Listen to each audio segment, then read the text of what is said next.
Thank you, Mr. Chairman. Thank you, Mr. Secretary, for being here. I'll be somewhat brief here. I'm a small business owner. I'm a Main Street guy. I employ a lot of people. I'm a job creator, and I'm an auto dealer. And I would say this just real quickly. I heard you say earlier that before we could address the $50 billion or under banks, we need to get Dodd-Frank completed first. Well, I would just ask you, don't wait that long. It's the worst legislation that I think we've seen in a long time, and you can't wait that long, because if you wait that long, you're going to lose small businesses, you're going to lose banks, we're going to lose jobs. So I just humbly ask you to think about addressing that before you totally ramp out the complete level, the Dodd-Frank, because I can tell you from a banker standpoint, people are actually, they'll tell you they're hiring more regulatory officers than they are loan officers. That's a real problem. So with that being said, let me say this. You said the U.S. economy looks like a well-oiled machine when compared to foreign markets. And when I would just say, too, an $18 trillion debt, that's not a well-oiled machine, and that statement bothers me.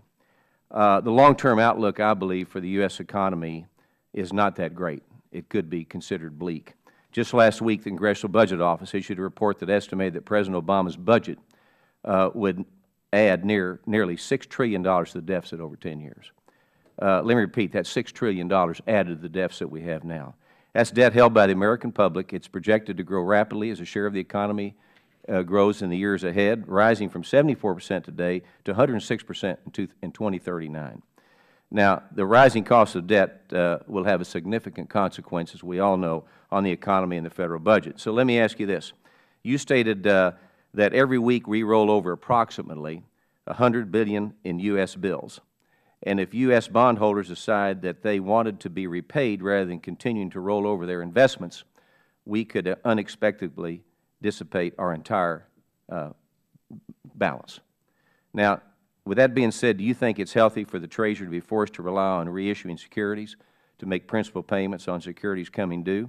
And how is that any different from taking out cash advances on a credit card to pay bills other than another credit card, on another credit card? Congressman, we have the deepest Treasury market in the world. I think that if you look at the progress we've made on fiscal policy in the last 6 years, it's been enormous. We had a deficit that was just about 10% of GDP. It's now coming below 3% of GDP. In the 10-year budget window, we stay that way.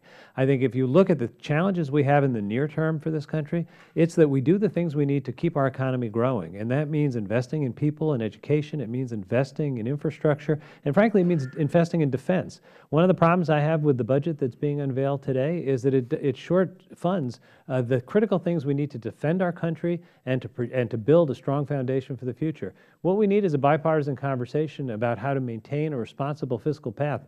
But with all respect, the fiscal position today versus when this administration took office is vastly improved. And I think we've done a lot of hard work to get there. I know in the past you and I have discussed, you have never really been in the private sector. I've only been in the private sector. I'm going to tell you, the economy is not that good. When you have the high unemployment we got, the people on food stamps, we can get into that. It's not that good. But you didn't really answer my question when you said that if the bondholders decided they wanted to be repaid, could we do it?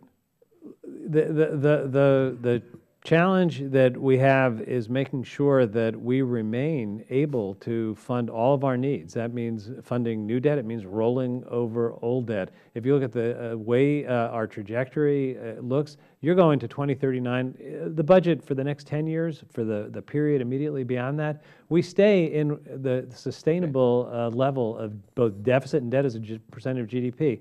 And there's a lot of work we still need to do going forward on a bipartisan basis, but we've made enormous progress. All right, let me ask you one other question before my time's up. CBO projects that interest on the national debt will make up 90% of the deficit in 2023. That's a huge figure.